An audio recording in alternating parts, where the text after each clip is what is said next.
Guys, നമ്മളപ്പോൾ ഇന്നൊരു evening വ്ളോഗാണ് ചെയ്യുന്നത്. അപ്പം ഞാൻ ചിക്കനൊക്കെ മാരിനേറ്റ് ചെയ്ത് വെച്ചു നേരത്തെ. അപ്പം ഞാനത് എയർ ഫ്രയറിലേക്ക് വെച്ചു. അപ്പം ഞാൻ വിചാരിച്ചെന്നാൽ കട്ടനാക്കാമെന്ന്. എനിക്കും അച്ഛനും അമ്മയ്ക്കും വേണ്ടി ഞാൻ കട്ടൻ ചായക്ക് വെള്ളം വെച്ച്. എൻ്റെ ഏട്ടൻ ആസാമിൽ നിന്ന് കൊണ്ടുവന്ന ചായപ്പൊടിയാണ് ഗൈസ് ഇത്. അപ്പോഴത്തേക്ക് നമ്മുടെ ചിക്കനൊക്കെ റെഡിയായി. ഞാൻ ഉള്ളിയൊക്കെ മുറിച്ച് ഡെക്കറേറ്റ് ചെയ്യാൻ വെച്ച് നമ്മളെ കട്ടനും റെഡിയായി.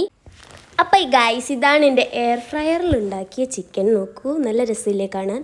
ഞാൻ അപ്പോൾ ഫസ്റ്റ് ബൈറ്റ് എടുത്ത് നോക്കി ഗൈസ്. സീരിയസ്ലി ഞാൻ പറയാം, നല്ല ടേസ്റ്റ് ഉണ്ട്, നല്ല സോഫ്റ്റ് ആയിരുന്നു. അപ്പോൾ ഞാൻ ഒരു നായിനെ കണ്ടു.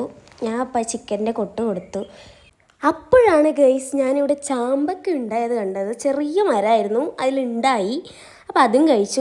അപ്പോൾ ആണ് ബിലിമ്പിക്ക ഉണ്ടായ കണ്ടത്. ഇപ്പോൾ ബിലിമ്പിക്കയും കുറച്ച് പറിച്ച് കഴിച്ചു. അപ്പോഴാണ് ഗൈസ് ഇയാൾ പിന്നെയും വന്നത്. ഇനിയും കൊട്ടുണ്ടോ എന്ന് ചോദിച്ചു. ഞാൻ അപ്പോൾ പിന്നെയും കൊടുത്തു. അപ്പോൾ ഇന്നത്തെ ഈവനിങ് വ്ളോഗ് ഇവിടെ കഴിഞ്ഞു. Bye guys.